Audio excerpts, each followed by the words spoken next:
പൊതുവിജ്ഞാനങ്ങൾ പഠിക്കാം. അപ്പൊ നമുക്ക് വീഡിയോയിലേക്ക് കടക്കാം. ആരെയാണ് ജീവശാസ്ത്ര ശാഖയുടെ പിതാവെന്ന് വിശേഷിപ്പിച്ചത്? അരിസ്റ്റോട്ടിൽ. 2010 എന്തിനെയാണ് പൈതൃക മൃഗമായി അംഗീകരിച്ചത്? അങ്ങനെയാണെങ്കിൽ ഇന്ത്യയിൽ ഏറ്റവും കൂടുതൽ സംസ്ഥാനങ്ങളുടെ ഔദ്യോഗിക മൃഗം ഏതാണ്? ഇന്ത്യൻ ആന. അങ്ങനെയാണെങ്കിൽ ഏതാണ് ഇന്ത്യയുടെ ദേശീയ മത്സ്യം? അയില. അങ്ങനെയാണെങ്കിൽ ആന്ധ്രാപ്രദേശ്, ഹരിയാന, പഞ്ചാബ് ഇവിടങ്ങളിലെ സംസ്ഥാന മൃഗം ഏതാണ്? കൃഷ്ണമൃഗം.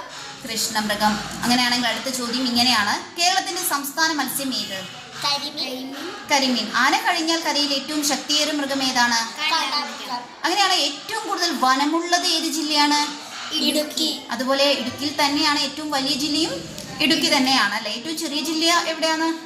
വനം കുറവുള്ളത് എന്ന് ചോദിച്ചാലും ആലപ്പുഴ. അങ്ങനെയാണ് ഇരവിക്കുളം നാഷണൽ ഉദ്യാനം ഏത് ജില്ലയിൽ എന്ന് ചോദിച്ചാല് ഇടുക്കി.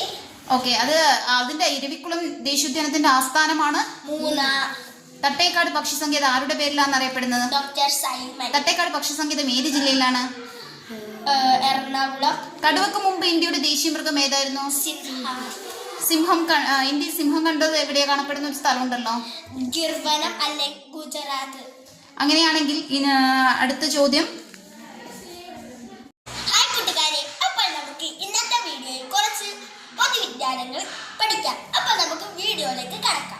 ആരെയാണ് ജീവശാസ്ത്ര ശാഖയുടെ പിതാവെന്ന് വിശേഷിപ്പിച്ചത്? അരിസ്റ്റോട്ടിൽ. 2010 എന്തിനെയാണ് പൈതൃക മൃഗമായി അംഗീകരിച്ചത്? അങ്ങനെയാണെങ്കിൽ ഇന്ത്യയിൽ ഏറ്റവും കൂടുതൽ സംസ്ഥാനങ്ങളുടെ ഔദ്യോഗിക മൃഗം ഏതാണ്? ഇന്ത്യൻ ആന. അങ്ങനെയാണെങ്കിൽ ഏതാണ് ഇന്ത്യയുടെ ദേശീയ മത്സ്യം? അയില. അങ്ങനെയാണെങ്കിൽ ആന്ധ്രാപ്രദേശ്, ഹരിയാന, പഞ്ചാബ് ഇവിടങ്ങളിലെ സംസ്ഥാന മൃഗം ഏതാണ്? കൃഷ്ണമൃഗം. കൃഷ്ണമൃഗം. അങ്ങനെയാണെങ്കിൽ അടുത്ത ചോദ്യം ഇങ്ങനെയാണ്: കേരളത്തിന്റെ സംസ്ഥാന മത്സ്യം ഏത്? കരിമീൻ. കരിമീൻ. ആന കഴിഞ്ഞാൽ കരയിൽ ഏറ്റവും ശക്തിയേറിയ മൃഗം ഏതാണ്? കടക്കം. അങ്ങനെയാണ് ഏറ്റവും കൂടുതൽ വനമുള്ളത് ഏത് ജില്ലയാണ്? ഇടുക്കി. അതുപോലെ ഇടുക്കിയിൽ തന്നെയാണ് ഏറ്റവും വലിയ ജില്ലയും ഇടുക്കി തന്നെയാണ് അല്ലെ? ഏറ്റവും ചെറിയ ജില്ല എവിടെയാണ്?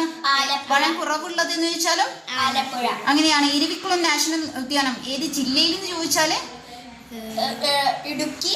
ഓക്കെ, അത് അതിന്റെ ഇരവിക്കുളം ദേശീയോദ്യാനത്തിന്റെ ആസ്ഥാനമാണ് മൂന്നാർ. തട്ടേക്കാട് പക്ഷി സങ്കേതം ആരുടെ പേരിലാണ് അറിയപ്പെടുന്നത്? Doctor Simon. തട്ടേക്കാട് പക്ഷി സങ്കേതം ഏത് ജില്ലയിലാണ്? എറണാകുളം. കടുവക്ക് മുമ്പ് ഇന്ത്യയുടെ ദേശീയ മൃഗം ഏതായിരുന്നു? സിംഹം. ഇന്ത്യ സിംഹം കണ്ടത് എവിടെയാ കാണപ്പെടുന്ന ഒരു സ്ഥലമുണ്ടല്ലോ? ഗിർവനം അല്ലെങ്കിൽ ഗുജറാത്ത്.